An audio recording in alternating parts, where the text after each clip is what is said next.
Assalamualaikum warahmatullahi wabarakatuh. Rekan suara pemerintah di seluruh Indonesia, bersama saya Arif Munajat di program Special Interview. Special Interview kali ini saya akan berbincang-bincang dengan Bapak Haji Khairoman J. Putro. Beliau merupakan Ketua DPRD Kota Bekasi.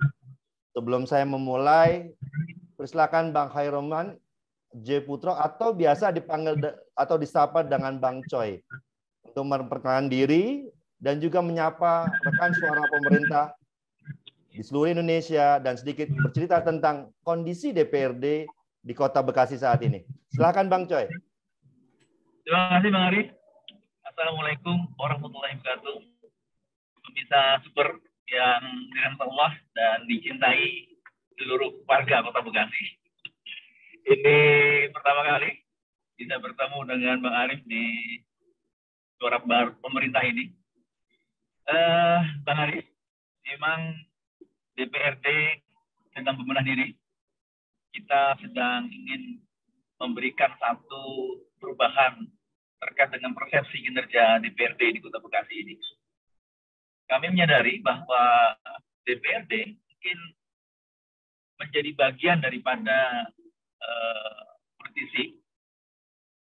Di tengah masyarakat sulit membedakan antara DPR RI, DPRD provinsi maupun DPRD gitu.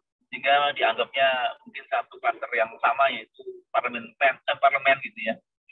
Dan memang harus diakui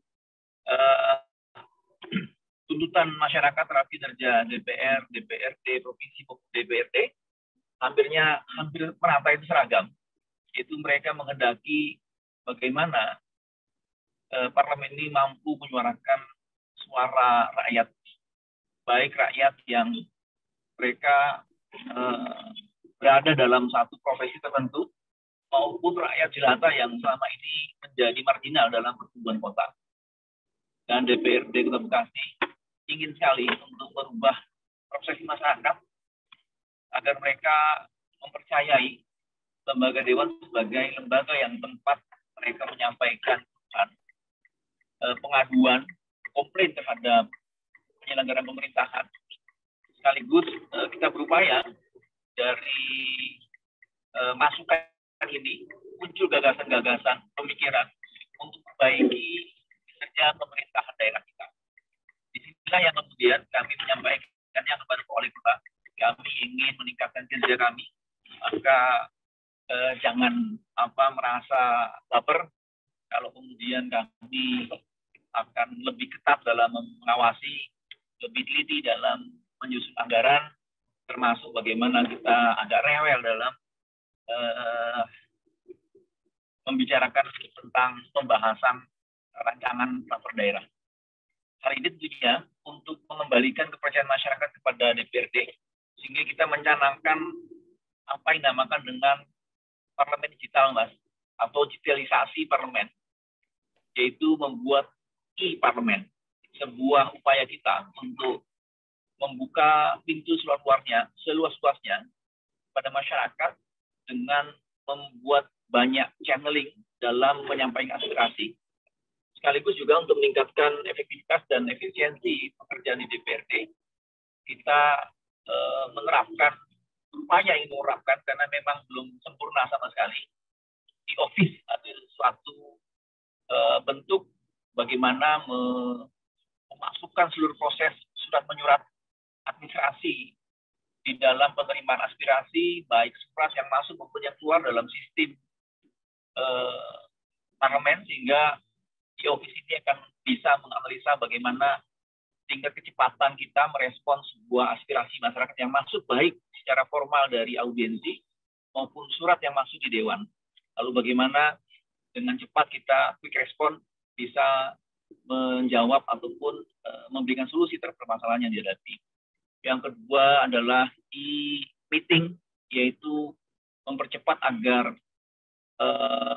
rapat dipastikan kita memiliki bahan digital, lalu kemudian terrecord dengan baik dalam e-arsip, teranalisa, lalu kemudian bisa merespon rapat dengan tindak lanjut dengan cepat. semuanya merupakan bentuk daripada keinginan kita untuk membuka ruang seluas-luasnya agar masyarakat bisa menyampaikan aspirasinya, sekaligus bagaimana kita bisa mempermudah masyarakat menyelesaikan masalahnya yang didampingi, diadvokasi oleh lembaga DPRD. Mungkin sekilas itu, Mas Arif dan rekan-rekan pemirsa super yang dicintai. Oke, ngomong-ngomong menjadi ketua DPRD Kota Bekasi ini kan tentu kan banyak sekali pekerjaan-pekerjaannya lah ya. Kalau Ya, saat ini lagi progres program apa nih, Bang Choi ini? Kalau secara umum kita sedang membahas kebijakan umum anggaran dan plafon prioritas anggaran sementara tahun anggaran 2022, Mas, yaitu dalam rangka menyusun nantinya APBD Kota Bekasi 2022.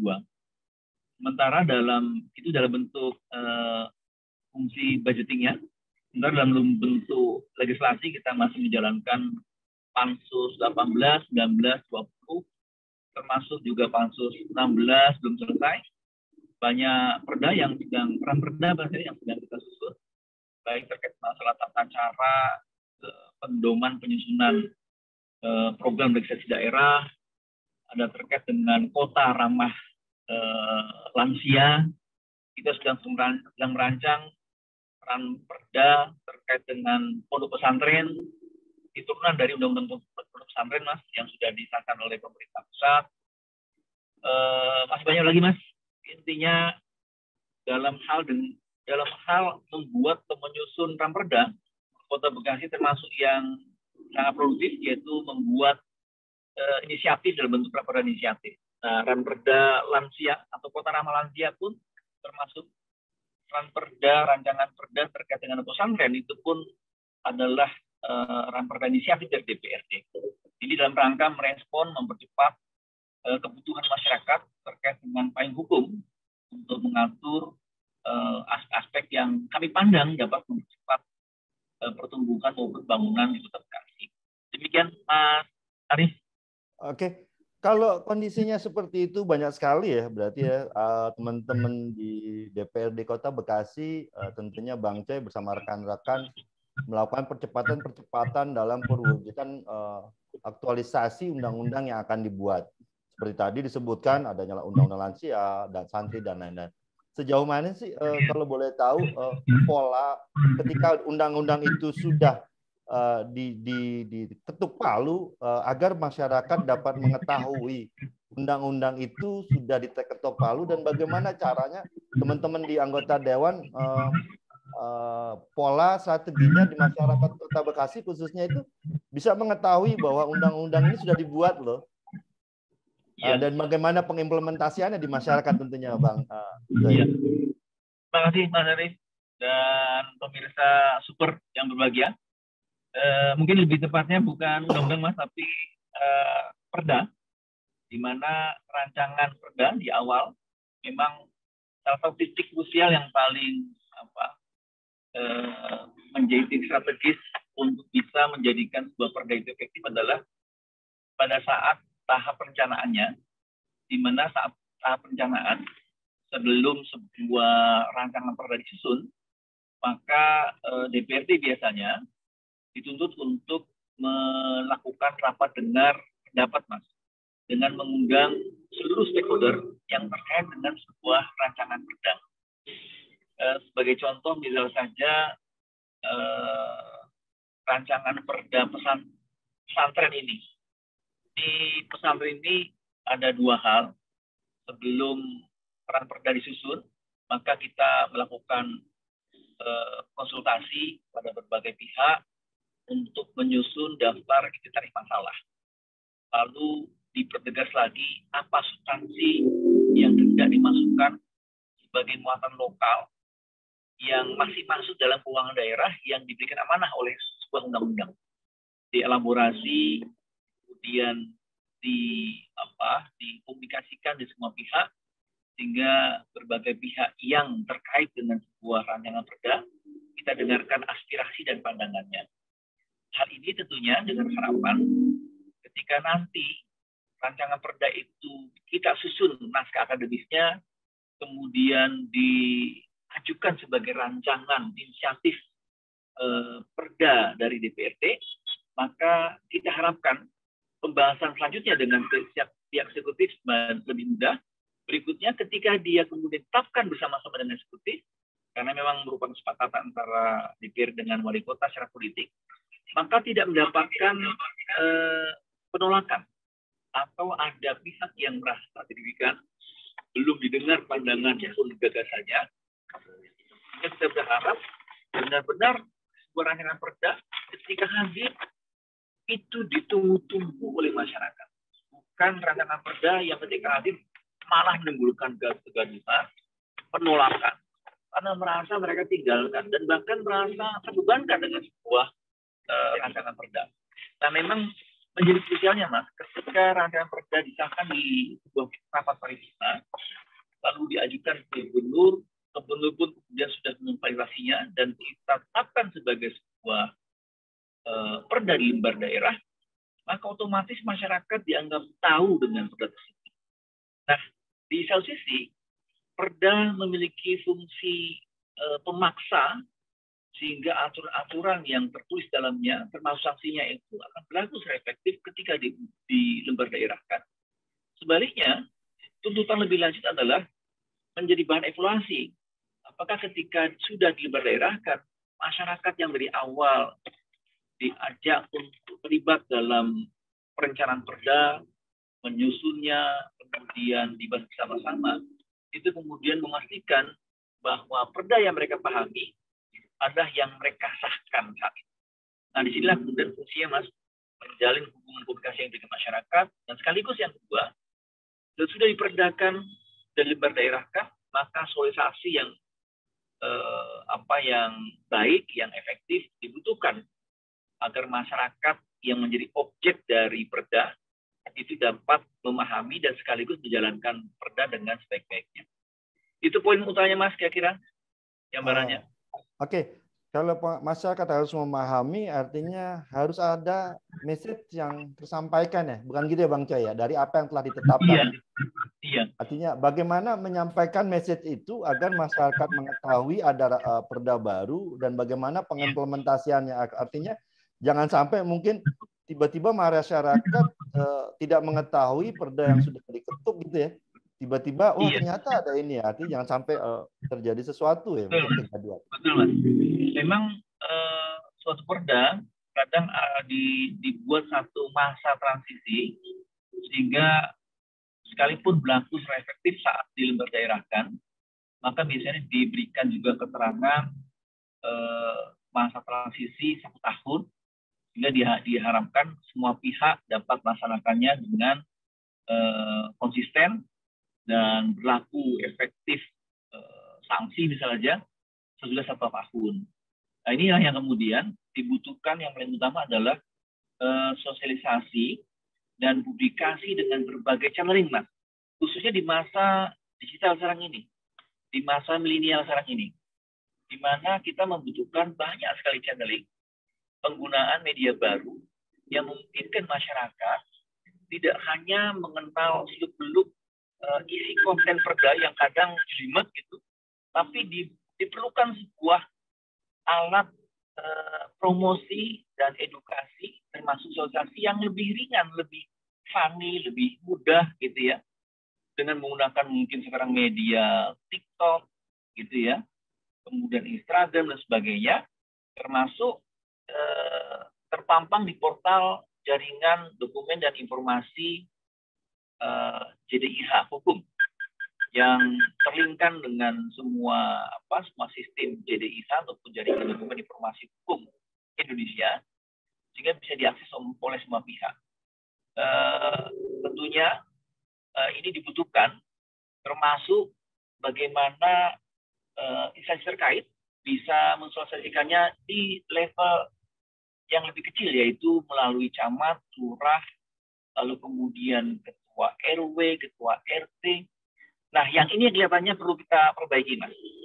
Kita melihat sedikitnya sosialisasi yang disampaikan ke kalangan masyarakat bawah hingga Misal saja ya, ada berbagai leaflet yang bisa dibaca oleh ketua RT RW atau disosialisasikan sehingga sebuah perda bisa berlaku efektif. Contoh sederhananya Mas adalah yang terkait dengan pandemi ini. Kami Kota Bekasi itu termasuk yang pertama kali sesudah DKI Jakarta itu membuat perda ATHB sebutnya AKB, adaptasi kebiasaan baru. Tapi di Kota Bekasi kita menggunakan ATHB, adaptasi tatanan hidup baru. Sama saja Mas istilahnya. Nah, ini juga sama. Ketika ditetapkan di Kota Bekasi, sosialisasinya akhirnya dilakukan oleh lurah, oleh ketua RW gitu ya. Namun kendala utamanya justru malah instrumen pendukung publikasi yang kurang. Kita tidak memiliki leaflet gitu ya, akhirnya seralitan. Itu kayaknya Mas. Jadi tidak hanya leaflet tapi juga leaflet digital itu dibutuhkan sekarang. Banner dibutuhkan tapi juga banner digital juga dibutuhkan. Sehingga masyarakat bisa mendapatkan banyak sekali peluang informasi dari berbagai media baru yang bisa dimanfaatkan oleh pemerintah daerah. Begitu Mas, kira-kira. Saya jadi teringat diskusi saya dengan Ketua IPRA Humas. IPRA Humas itu Ikatan Pranata Humas. Rekan kami, Mas Torik, bahwa sangat diperlukan kerjasama semua pihak, khususnya Pranata Humas atau divisi Humas dari pemerintah untuk bersama-sama melakukan aktivitas sosial media yang mempunyai tone yang sama atau message yang sama. Akan lebih baik kalau saya melihat mungkin di teman-teman di SN di Kota Bekasi melakukan aktivitas sosial media untuk dapat dilakukan message tersebut tersampaikan. Artinya bahwa teman-teman ASN tersebut diharapkan mampu ikut berpartisipasi, bukan gitu ya Bang Coy ya? Iya, ini apalagi Mas, kalau sudah melibatkan banyak ASN, mereka bisa memanfaatkan channel-channel pribadinya selaku ASN gitu ya, itu lebih luar biasa lagi. Padahal kalau kita lihat di masyarakat digital, khususnya di Kota Bekasi ini, mungkin sudah hampir satu orang memiliki 2-3 media baru yang mereka kelola. Tentunya akan lebih masif lagi apabila memanfaatkan media-media baru sebagai alat publikasi. Benar sekali Mas. Tinggal bagaimana kita merubah attitude dan habit gitu ya, agar terbiasa menjadikan setiap ASN menjadi juru kampanye program pemerintah daerah, pasti akan luar biasa. Benar Mas? Betul. Artinya bahwa bagaimana teman-teman ASN ini mengawal program dan juga aktivitas dari pemerintah agar tersampaikan kepada masyarakat. Dibikin lomba seru tuh Pak, lomba sosial media antar ASN untuk menyampaikan pesan tersebut. Terima kasih Mas atas idenya Mas. Tentunya ini menjadi satu pekerjaan tersendiri di mana digitalisasi di pemerintahan daerah menjadi sesuatu yang tidak hanya urgen namun mendesak untuk dilakukan. Hadirnya persentase yang lebih besar dari para generasi milenial maupun generasi Z yang hampir mendominasi 55% lebih di Kota Bekasi, tentunya mendesak munculnya pendekatan baru, baik dalam menyajikan informasi, termasuk membangun pola komunikasi baru dengan para warganya yang muda-muda ini. Benar Mbak, ini katanya Kota Bekasi katanya banyak bergerak untuk bisa menyajikan informasi yang sesuai dengan generasi milenial yang sedang dihadapi ini. Gitu Mas ya. Memang di dalam dunia komunikasi itu sendiri kan bagaimana kita memasuki alam pola pikir yang menjadi audiens kita gitu Pak ya. Dan bagaimana dengan alam audiens kita itu bagaimana kita menyampaikan pesan-pesan. Dan tentunya dengan begitu banyaknya ASN Bekasi kan seru sekali kayak gitu ya, satu orang memiliki 3-4 sosial media ya kan. Terus berlomba-lomba oleh DPRD yang dipimpin oleh Bang Coy gitu, bikin perlombaan menyampaikan message perda tersebut. Mungkin lebih tepat bagaimana konsentrasi itu bisa diangkat di level OPD, organisasi perangkat daerah, level dinas, level kecamatan, kemudian kelurahan, atau bahkan tadi setiap pejabat kepala dinas terkait memiliki akun-akun yang memang secara aktif itu Mas ya. Enggak, itu betul. melakukan komunikasi langsung kepada masyarakat. Benar Mas. Ini pun tentunya membutuhkan tidak hanya kualitas SDM Mas, karena SDM digital sekarang menjadi keharusan. Ya. Di mana tidak hanya mengolah informasi menggunakan gadget, sebelumnya tentunya internet ya. Betul. Jadi di ruang tertentu mereka membutuhkan waktu untuk aplikasikannya, lalu pesan disampaikan supaya efektif juga tidak bias, perlu informatif gitu ya. Itu perlu training ataupun diklat tertentu yang memungkinkan mereka bisa menggunakan jari jemari mereka sendiri sebagai instrumen jurnalistik. Ya ini kayaknya penting ya Mas. Terima kasih Mas. Ini katanya mudah-mudahan menjadi masukan berharga di mana percepatan digitalisasi dalam pelayanan publik, khususnya pemerintahan, itu memang sudah menjadi keharusan saat ini. Iya, tentunya kita menjadikan ASN bahwa perwakilan dari pemerintah untuk menyampaikan pesan-pesan tersebut kepada warganya gitu ya Pak ya? Betul. Bahkan kalau kita lihat dari sistem big data misalnya saja, yang mampu mengolah berbagai informasi masyarakat, maka sekarang dituntut untuk bisa memberikan satu pelayanan yang sifatnya personal sesuai dengan keinginan masyarakat. Nah, mungkin public services 4.0 menjadi satu bentuk baru bagi layanan publik yang menerapkan IT, tentunya tidak sekedar IT, jadi bagaimana mudah, informatif, cepat, responsif, quick, kemudian mudah gitu ya, terakses. Ini pun menjadi ciri khas penyajian pelayanan publik di zaman digital sekarang. Dan ini tentunya akan sangat bermanfaat, misal saja seorang yang ingin mendaftarkan diri berobat di Puskesmas, mereka cukup mendaftarkan di sebuah aplikasi, mereka tahu dengan jumlah pasien yang keberapa, sehingga mereka nggak perlu menunggu dari pagi hari, mereka tahu nomornya, mereka tahu kapan harus hadir, dan ini akan sangat membantu kita dalam berbagai layanan. Demikian juga dengan di Bekasi sudah ada e-open Mas. E-open itu ada satu aplikasi yang memungkinkan setiap orang bisa mengakses perubahan-perubahan data mereka, termasuk memprint IKTP itu di setiap kelurahan. Bahkan untuk KK, mereka bisa mendapatkan digitalnya dan bisa di-print di kertas A4 sekarang, karena sudah terpayungi dengan hukum legalisasi, di mana setiap output KK sekalipun di-print di kertas A4, dia sudah legal. Nah ini kan menjadi satu perhatian kita bagaimana menyajikan layanan publik di dunia digital itu makin meningkatkan kepuasan masyarakat terhadap pelayanan publik kita. Demikian Mas Kega. Begitu, ya. Bang C, kalau saya lihat kan sepertinya kan teman-teman di DPRD Bekasi sudah sangat banyak yang dilakukan mengenai mengenai pandemi, aktivitas perilaku baru dalam menghadapi pandemi ya, dengan programnya tadi ya. Terus dalam hal seperti itu, kalau kita lihat dari apa yang dipaparkan oleh Abangnya, apa sih Bang yang belum Bang untuk Kota Bekasi ini Bang yang harus dibenahi nih? Kalau menurut pandangan Bang? Iya, terima Mas. Sekalipun Mas ya, kalau kita lihat dari berbagai indeks pencapaian Kota Bekasi sudah cukup baik, di mana IPM Kota Bekasi dengan angka 81,50 menempatkan Kota Bekasi IPM kedua terbaik sejabat sudah Kota Bandung.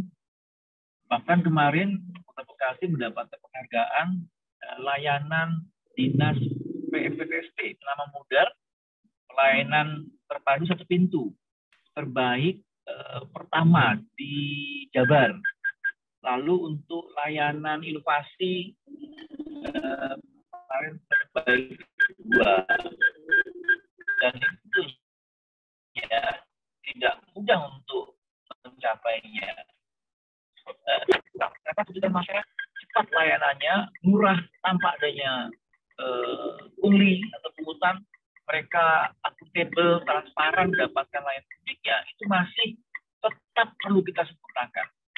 Hal ini terkait dengan belum semua layanan publik kita itu sudah terpenuhi standar pelayanan minimumnya, di mana setiap layanan harusnya masyarakat secara transparan dapat informasi berapa lama mereka mendapatkan layanan. Kalau misalnya lewat, berarti mereka akan mendapatkan kepastian berupa notifikasi dan sebagainya. Mereka juga punya kepastian berapa harus membayar sebagai layanan dan apa yang harus mereka siapkan untuk mendapatkan sebuah layanan. Nah, informasi ini Mas, ini memang masih perlu banyak diperbaiki. Termasuk juga bagaimana kita membuat open space yang memungkinkan agar anak muda mendapatkan layanan Wi-Fi gratis, sehingga mereka bisa menemukan tempat untuk saling sharing, saling diskusi di antara kalangan anak muda, sehingga mereka bisa share antar gagasan, mempertajam sebuah ide, inisiasi gitu ya. Dan ini ciri khas anak muda, Mas. Itu pun masih kurang kita dapatkan di Kota Bekasi.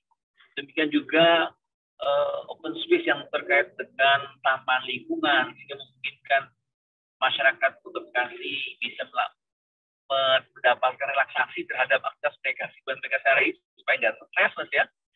Mungkin dengan kondisi banjir yang belum tertata juga, macetan gitu ya. Nah, ini kayaknya masa-masa klasik yang kita jumpai di kota-kota besar. Tapi secara umum kita tidak berharap banjir jadi semakin banyak titik rawan banjirnya, lambatnya surut, semakin dalamnya genangan. Nah, itu kita hindari, Mas. Untuk itu memang perlu ada percepatan, kemudian pendekatan-pendekatan baru untuk memastikan tidak jadi tren yang semakin memburuk di kota Bekasi. Demikian kali ya, Mas. Oke, dengan sisa waktu yang dimiliki oleh Abang, apa sih Bang target terdekat dengan waktu amanah yang diberikan 2 tahun lagi, Bang ya? Sampai tahun 2024, Mas ya? Kurang lebihnya 3 tahun lagi ya, kurang lebihnya. Dalam 3 tahun ini apa sih Bang target Abang paling yang pengen sekali ada di Bekasi ini di masa akhir tugas? Ya, karena kita tentunya bekerja dalam lingkup sebatas lembaga legislatif, tentu dengan kewenangan legislatifnya terbatas dalam 3 salah saja Mas Bang ya, yaitu hanya 3 fungsi, fungsi pengawasan, kontrol terhadap penyelenggaraan pemerintahan dan pembangunan Bekasi, fungsi budgeting dalam penyusunan APBD, dan fungsi legislasi yang menyusun perda dan pengawasan perda termasuk peraturan turunannya, baik peraturan wali kota maupun keputusan wali kota agar sesuai dengan amanat perda. Tapi tentunya kita menjalankan bentuk representasi masyarakat, yaitu menerima menampung aspirasi masyarakat. Nah, yang paling utama tadi sudah saya sampaikan, Mas, kita ingin secara sederhana mengubah image DPRD. DPRD lembaga rakyat terbuka, maka setiap orang yang datang ke DPRD tidak dibebankan dengan rasa seram, ketakutan, khawatir gitu ya, atau bahkan akan justru malah mendapatkan banyak masalah baru ketika datang dewan. Tapi kita berharap kedekatan komunikasi yang baik dengan masyarakat bebas dan dapat menyampaikan aspirasinya. Yang kedua, cepatnya penuntasan masalah sehingga masalah yang dihadapi masyarakat sampai ke dewan merespon dan tertindaklanjuti dengan baik. Yang ketiga, memberikan solusi tentunya, Mas. Baik dalam terkait dengan solusi jangka pendeknya, mungkin bisa selesai dengan sebuah kebijakan tertentu, komunikasi dengan pihak eksekutif, atau kebijakan jangka menengah, yaitu masih menunggu tidak lanjut pihak lain, lalu dievaluasi lagi, atau bahkan sampai setahun, karena memang untuk mengalokasikan sebuah anggaran, kita tahap asas yaitu perencanaan yang akan kita kerjakan tahun depan, itu harus kita rencanakan hari ini, Mas. Tahun sebelumnya. Nah, itu tentunya menjadi pekerjaan rutinnya. Nah, mudah-mudahan dengan demikian, komunikasi yang baik, kecepatan kita layani akan memunculkan lahirnya trust atau kepercayaan masyarakat terhadap lembaga DPRD.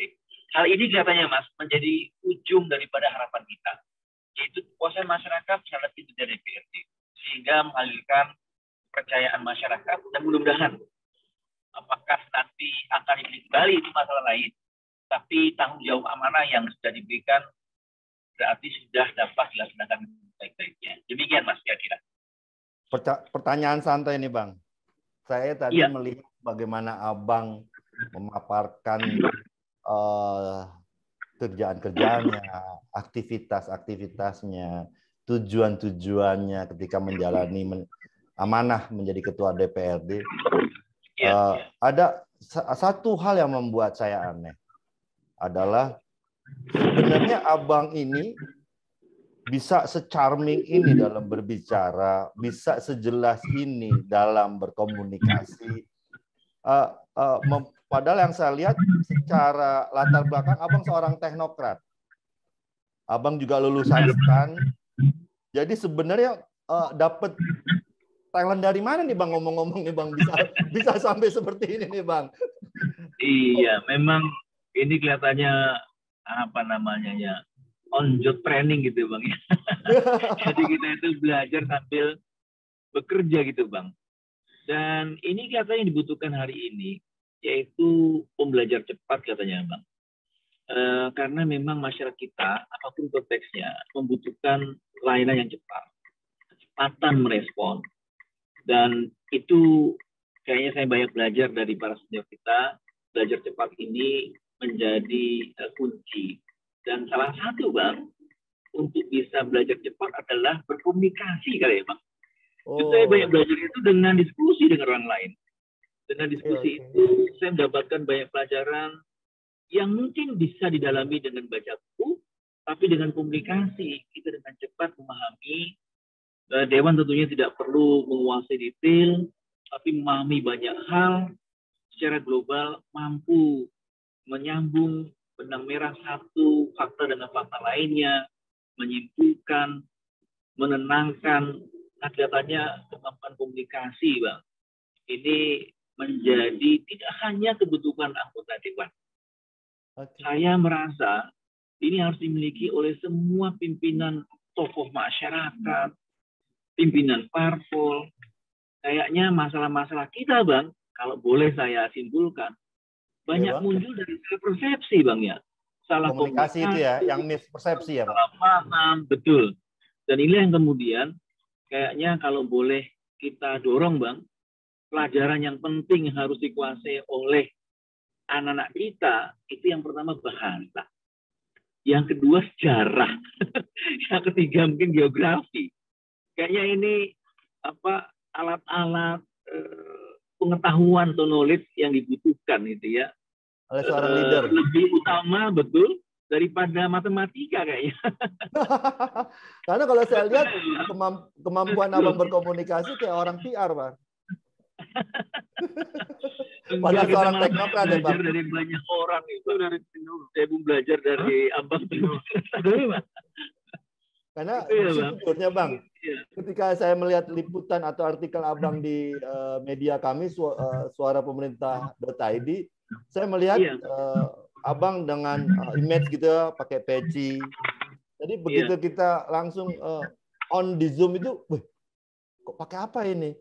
Artinya ada satu pesan yang disampaikan oleh Abang gitu ya, sebagai personal branding gitu lah ya. Atau ada pesan lain gitu ya, Bang, yang ingin Abang sampaikan oleh para pemirsa Super TV ini. Iya. Ini Bang, saya dari fraksi PKS, saya melihat ada satu alat komunikasi yang lebih efektif dalam menyambung kita sesama anak bangsa, yaitu budaya, Bang.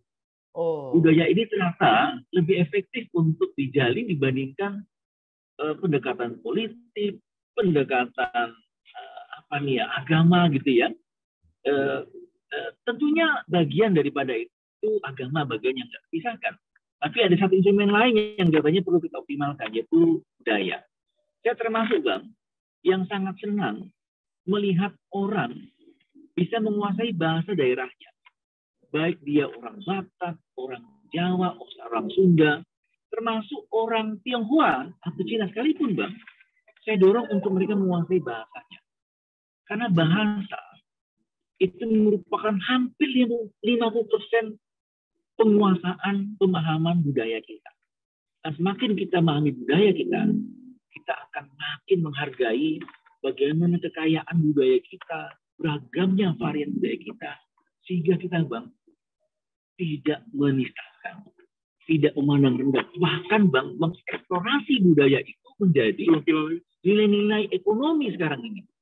Sekarang kan kelihatan, Bang, di zaman globalisasi ini, justru terbalik, di paradoks itu adalah orang ingin mencari kemandirian, keotentikan, keaslian. Nah, di sana kelihatannya, Bang, nilai-nilai budaya itu menjadi kekuatan keunggulan sebuah daerah.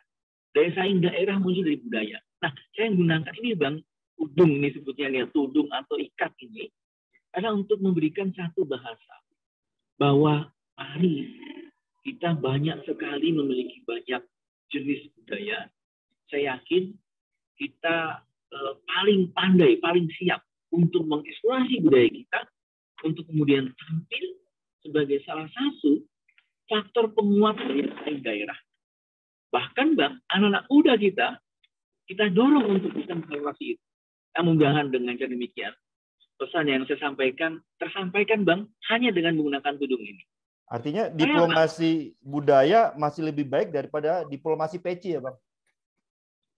Mungkin peci termasuk ketika bicara di level ini, Bang, level internasional gitu ya. Karena sudah masuk internasional kita pakai diplomasi peci, Bang. Betul. Tapi kalau udah masuk ke arah bagaimana kekayaan budaya kita yang beragam, kelihatannya kita banyak memiliki keberagaman, Bang, itu dalam penggunaan ikat kepala. Dari Bali, dari Flores, dari semua daerah, ternyata punya, Bang, kepala ikat ini yang masing-masing berbeda. Saya, Bang, kalau boleh jujur, berasal dari Jogja. Namun saya lahir di Jakarta. Saya sendiri secara pribadi termasuk tutur bahasa Jawa yang pasif, karena hanya mendengar, memahami saja, tapi tidak aktif, ya. Ini yang saya rasakan. Saya punya gap dengan memahami budaya Jawa. Sehingga saya merasa alangkah baiknya anak-anak muda sekarang bisa menguasainya. Nah, dari 6 anak saya, Bang, ada satu yang kemudian kuliah di Malang, pulang-pulang malah bisa bahasa Jawa. Nah, saya senang sekali itu. Ke depan kayaknya mendorong anak-anak kita untuk mengenal bahasa daerah. Adalah bagian untuk mencari, menitas, napak tilas, Bang, budaya, identitas bangsa kita. Mudah-mudahan dengan cara demikian, kita akan sangat menghargai bagaimana resources budaya kita yang sangat luar biasa ini menjadi salah satu kekuatan bangsa kita yang mampu merangkum keberagaman itu menjadi kekuatan. Yaitu kita bersatu. Betul sekali, Bang. Budaya Indonesia sangat luar biasa, Bang. Betul. Kelihatannya itu yang saya dapatkan. Betul. Jadi saya juga melihat bahwa sekarang generasi milenial itu mereka lebih bangga dengan kelokalan, mereka lebih bangga dengan keotentikan. Saya melihat seperti contoh kasus di daerah Jakarta itu, mungkin Abang mengetahui mengenai monumen sepatu kompas yang kemarin ada di Jakarta. Saya sempat bingung dengan sepatu kompas tersebut. Ya, artinya bahwa apa sepatu kompas ini? Ternyata itu adalah sebuah produk lokal. Kalau saya bisa menarik pesannya adalah kelokalan, rasa nasionalisme, keotentikan sedang mewabah di kalangan generasi milenial. Dan saya bersyukur bahwa mereka ternyata lebih bangga menggunakan produk-produk lokal yang tentunya menjadi image atau gengsi mereka.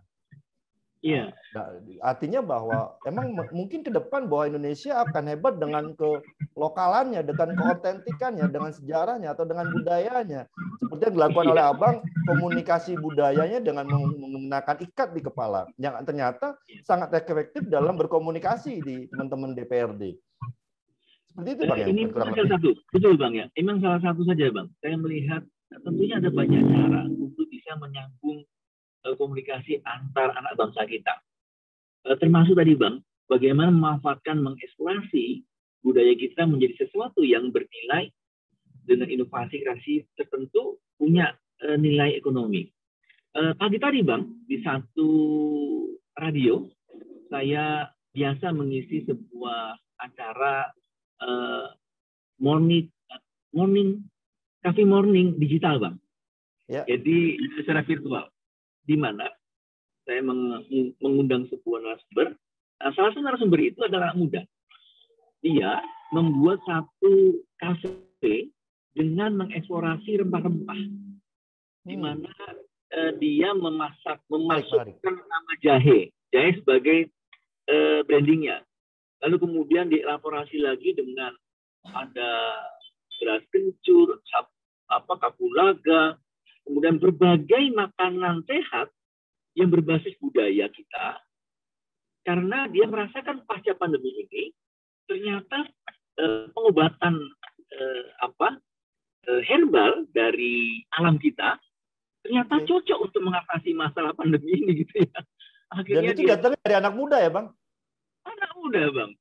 Dia pernah bekerja 1,5 tahun, lalu kemudian dia ingin mencoba, dia berani untuk mencoba sesuatu yang baru, dia buat kafe, namanya Teras Jahe di Galapung, dan berhasil. Menarik Bang, dia hanya mengemas makanannya dengan pecel gitu ya, tapi suasana hadirnya suasana tradisional gitu, yang mungkin di luar mainstream.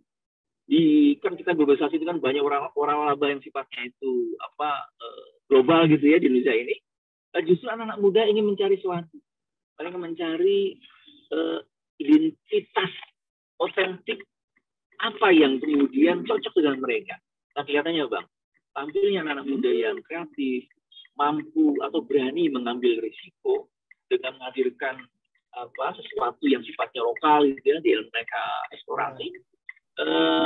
Membuat satu brand sendiri diterima di kalangan mereka. Nah, saya melihat Bang, kayaknya hadirnya keberanian seperti ini, yang dengan kreativitas, inovasinya, saya pernah ketemu juga dengan seorang muda yang ia menemukan inovasi dengan memanfaatkan kulit mangga, Bang. Satu jenis mangga di Malang.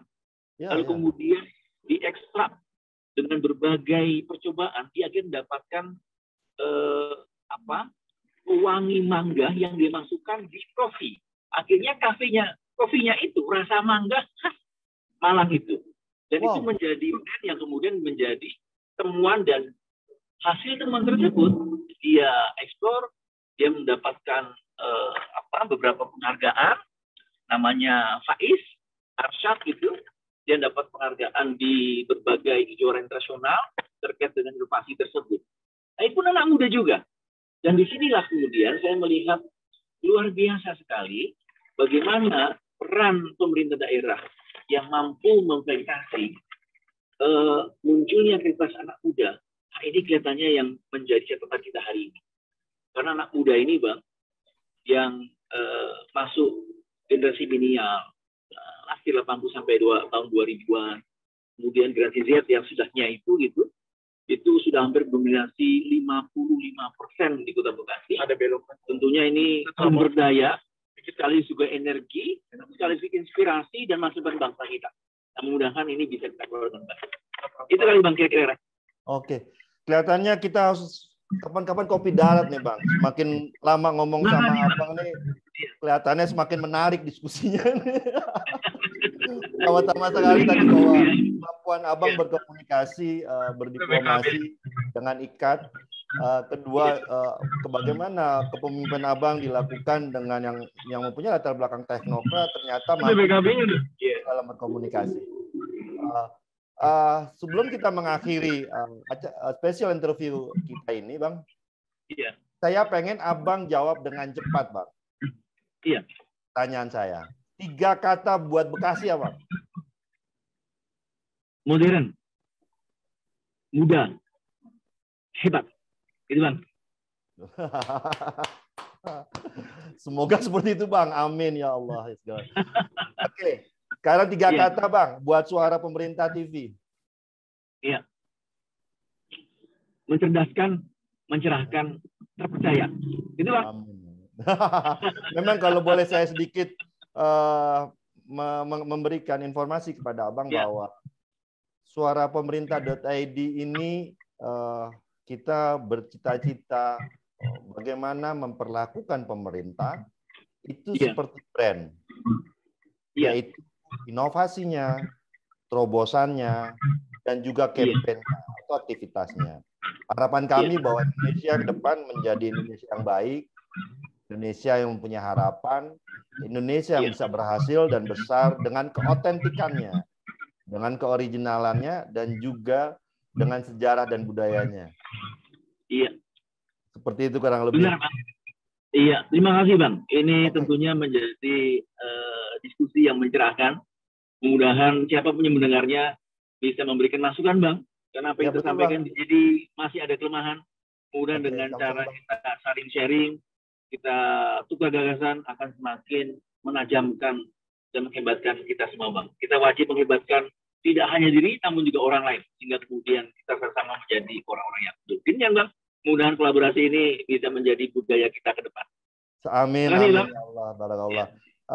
Demikian teman-teman suara pemerintah, pemirsa Suara Pemerintah TV, diskusi saya dengan Bang Coy yang begitu banyak sekali pemaparan dilakukan oleh Bang Coy dari sisi bagaimana dia bekerja, bagaimana dia membuat sebuah perda, dan lebih kepada kepribadian yang menarik, bagaimana dia berdiskusi, berkomunikasi dengan diplomasi budaya, mengangkat tali yang di kepalanya, kain ikat ya Bang ya. Harapan kami bahwa pemirsa dari Super TV ini bisa mendapatkan inspirasi diskusi kami dengan Bang Coy. Demikian teman-teman pemirsa Suara Pemerintah TV, Super TV, diskusi saya sore bersama Bang Coy. Wassalamualaikum warahmatullahi wabarakatuh.